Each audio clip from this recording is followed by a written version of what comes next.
નમસ્કાર વિદ્યાર્થી મિત્રો, ચાલો આજે આપણે એક નવી કથા તરફ જઈએ. આજે હું તમારા માટે લઈને આવ્યો છું ધોરણ 11 વિષય સંસ્કૃત, મહાકવિ ભાસ રચિત લોકકથા પર આધારિત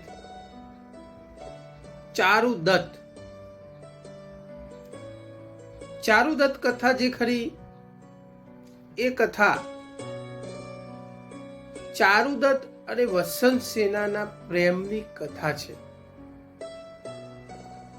કથાની શરૂઆત આપણે કરીએ વિદ્યાર્થી મિત્રો કે ઉજ્જૈની નગરી હતી. આ નગરીમાં વસંત સેના નામની એક ગણિકા રહેતી હતી. આ જ નગરમાં ચારુદત્ત નામનો એક વ્યક્તિ પણ રહેતો હતો. ચારુદત્ત પહેલા શરૂઆતમાં તો ખૂબ ધનવાન હતો,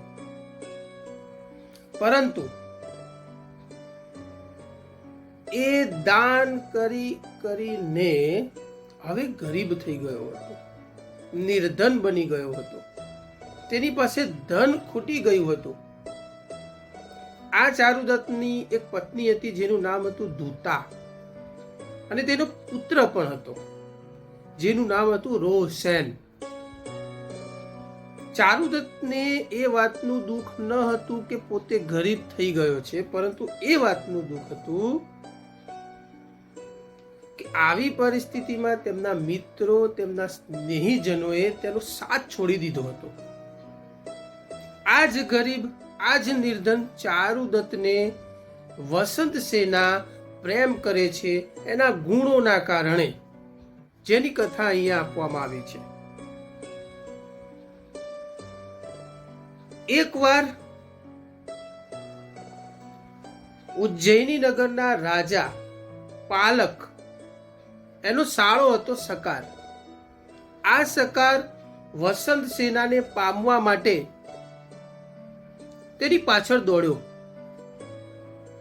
વસંત સેના સકારથી બચવા માટે ત્યાંથી ભાગી, અને ભાગીને તે ચારુદત્તના ઘરે સંતાઈ ગઈ. આ જોઈ સકાર ત્યાંથી પાછો ચાલી ગયો.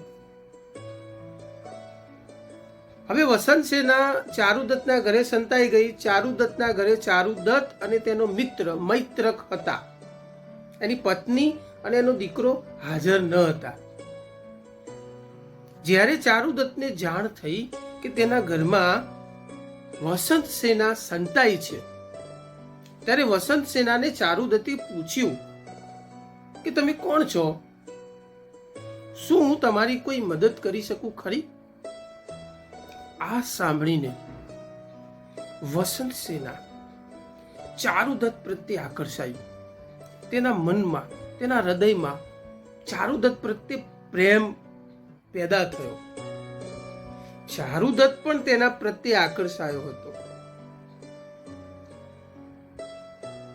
વસંત સેનાએ ચારુદત્તને જણાવ્યું કે રાજા પાલકનો સાળો સકાર મારી પાછળ પડ્યો હતો, તેનાથી બચવા માટે હું અહીંયા સંતાઈ ગઈ હતી. હવે તે પાછો ચાલ્યો ગયો છે, તેથી હું પણ હવે જાઉં છું. પરંતુ વસંત સેના ફરીથી ચારુદત્તને મળી શકે તે માટે તેણે, વસંત સેનાએ પોતાના તમામ ઘરેણાં ચારુદત્તને થાપણ તરીકે રાખવા માટે આપ્યા, અને કહ્યું કે અત્યારે ચોર લૂંટારાઓ ખૂબ ફરી રહ્યા છે, તો મારા ઘરેણાં તમારી પાસે રાખો, હું પછી લઈ જઈશ. અને પોતાના ઘરેણાં ચારુદત્તને આપ્યા અને ત્યાંથી ચાલી ગઈ. આ જ ચારુદત્તના ઘરે ચારુદત્ત જ્યારે ધનવાન હતો ત્યારે એક સંવાહક નામનો વ્યક્તિ સેવક તરીકે કામ કરતો હતો. પરંતુ ચારુદત્ત હવે નિર્ધન બની ગયો છે, તેથી સંવાહક ત્યાંથી નોકરી છોડીને જુગારી બની ગયો હતો. હવે આ જુગાર રમી રમીને જે પૈસા હારી ગયો હતો, તેથી તે પૈસાના લેવાવાળા લેણદાર તેની પાછળ પડ્યા હતા. તેથી સંવાહક ભાગતો ભાગતો વસંત સેનાના ઘરે પહોંચ્યો. વસંત સેનાએ પૂછ્યું કે તમે કોણ છો? સંવાહકે કીધું કે હું ચારુદત્તના ઘરે સેવક તરીકે કામ કરતો હતો. હવે જ્યારે ચારુદત્તનું નામ પડ્યું એટલે વસંત સેના ખુશ થઈ ગઈ અને સંવાહક પાસે જે લેણદાર આવ્યા હતા એમના તમામ પૈસા વસંત સેનાએ ચૂકવી દીધા અને સંવાહકને તેમાંથી મુક્ત કરાવી દીધો. ત્યારે સંવાહકે વસંત સેનાને વચન આપ્યું કે આજ પછી ક્યારે જુગાર રમીશ નહીં, અને ત્યારબાદ તે સાધુ બની ગયો. આ વસંત સેનાની પાસે મદનિકા નામની એક દાસી હતી. આ મદનિકાનો પ્રેમી જેનું નામ સર્વિલક હતું. આ સર્વિલક મદનિકાને વસંત સેના પાસેથી મુક્ત કરાવવા માંગતો હતો, પરંતુ તેના માટે તેને પૈસા આપવાના હતા. તેથી સર્વિલકે ચારુદત્તના ઘરે ચોરી કરી અને વસંત સેનાના તમામ ઘરેણા ચોરી લીધા. એ ચોરેલા ઘરેણા તેણે મદનિકાને આપ્યા.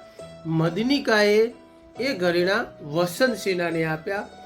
વસંત સેના ઘરેણા જોઈને સમજી ગઈ કે આ તો મારા જ ઘરેણા છે. તેમ છતાં તેણે એ ઘરેણા સ્વીકારી મદનિકાને મુક્ત કરી. હવે આ બાજુ ચારુદત્તને ખબર પડી કે વસંત સેનાના ઘરેણાની ચોરી થઈ ગઈ છે. તેથી ચારુદત્તે પોતાની પત્નીની મોતીઓની માળા એના મિત્ર મૈત્રકને આપી અને કહ્યું કે આ લઈને વસંત સેના પાસે જા અને એવું કહે છે કે તેના જે ઘરેણા થાપણ તરીકે મૂક્યા હતા એ ચારુદત્ત જુગારમાં હારી ગયો, એની જગ્યાએ આ મોતીઓની માળા મોકલી છે. તેથી મૈત્રક એ મોતીની માળા લઈને વસંત સેના પાસે ગયો.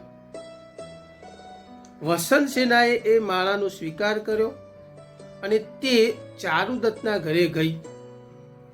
ચારુદત્તના ઘરે વસંત સેના ગઈ તો વસંત સેનાએ જોયું ચારુદત્તનો પુત્ર રોશન માટીની ગાડીથી રમી રહ્યો હતો, પરંતુ બાજુના છોકરાઓ સોનાની ગાડીથી રમતા હતા. આ જોઈ એ રોવા માંડ્યો. તેથી વસંત સેનાએ બધા જ ઘરેણા પોતાના બધા ઘરેણા ઉતારી અને એ રોશનને આપ્યા. રોશનને એ માટીની ગાડી પર ઘરેણા સળગાળી અને રમવા લાગ્યો. અને મોતીઓની માળા એ ચારુદત્તની પત્નીને પાછી આપી દીધી. વિદ્યાર્થી મિત્રો, આ જે ઘટના હતી માટીની ગાડીથી રમવાની, એ ઘટનાના આધારે આ કથાનું નામ મૃચ્છકટિકમ એવું પણ રાખવામાં આવ્યું છે કે જે ધોરણ 12 સંસ્કૃત સાહિત્યના ઇતિહાસમાં આવશે. પણ અહીંયા કથાના નાયક ચારુદત્તના આધારે આ કથાનું નામ ચારુદત્ત રાખવામાં આવેલું છે. હવે એ મોતીઓની માળા વસંત સેનાએ ચારુદત્તની પત્નીને આપી અને ત્યાંથી ચાલી ગઈ. હવે એકવાર બન્યું એવું કે વસંત સેના અને ચારુદત્ત બંને એકબીજાને મળવા માંગતા હતા. વસંત સેના જે ગાડામાં બેસીને ચારુદત્તને મળવા જવાની હતી એ ગાડામાં બેસવાની જગ્યાએ એ ભૂલથી પેલા સકારના ગાડામાં બેસી ગઈ. જ્યારે ચારુદત્ત જે ગાડામાં બેસવાનો હતો એ ગાડામાં રાજાની કેદમાંથી મુક્ત થયેલો આર્યક નામનો ક્રાંતિકારી વ્યક્તિ છુપાઈને બેઠો હતો. આ વાતની જાણ ચારુદત્તને ખબર પડી કે તેના ગાડામાં આર્યક છુપાઈને બેઠો છે. તો ચારુદત્તે તે આર્યકને ગાડામાં બેસાડી અને આગળ જતા રહેવા માટેનું કહ્યું, કારણ કે આર્યક એ સારા કામ માટે ક્રાંતિ કરતો હતો. એટલા માટે ચારુદત્તે તેને જતા રહેવાનું કહ્યું. હવે જે વસંત સેના જે ગાડામાં બેઠી હતી, જેમાં સકાર હતો, તે સકાર વસંત સેનાને લઈને એક ઉદ્યાનમાં ગયો અને વસંત સેનાને પ્રાપ્ત કરવા ગયો. પરંતુ વસંત સેના ના પાડતા એ સકારે વસંત સેનાનું ગળું દબાવ્યું અને વસંત સેના મરી ગઈ છે તેવું સમજી એને ફેંકી તેના પર વૃક્ષોના પાંદડા ઢાંકી દીધા અને નગરમાં જઈને વસંત સેનાના મૃત્યુનો આરોપ ચારુદત્ત પર નાખ્યો. રાજા પાલકે ચારુદત્તને બોલાવડાવ્યો, તપાસ કરાવી. વસંત સેનાના ઘરેના ચારુદત્તના ઘરેથી મળી આવ્યા. તેથી એવું સાબિત થયું કે ચારુદત્તે જ વસંત સેનાને મારી નાખી છે. તેથી ચારુદત્તને ફાંસીની સજા સંભળાવવામાં આવી. હવે આ બાજુ જે વસંત સેનાને મારીને નાખી હતી, તેના પર પાંદડા નાખ્યા હતા, તે પાંદડા હલતા હતા. આ જોઈ પેલો જુગારી સંવાહક જે સાધુ બની ગયો હતો, તે ત્યાંથી પસાર થયો અને તેની નજર પડી તો તેણે જોયું તો પાંદડાની નીચે વસંત સેના હતી. તેણે વસંત સેનાને ઉઠાવી અને પોતાના ઘરે લઈ ગયો. તેની સારવાર કરી, તેને સ્વસ્થ બનાવી. તે સાજી થઈ ગઈ ત્યારે એને લઈને નગરમાં આવ્યો.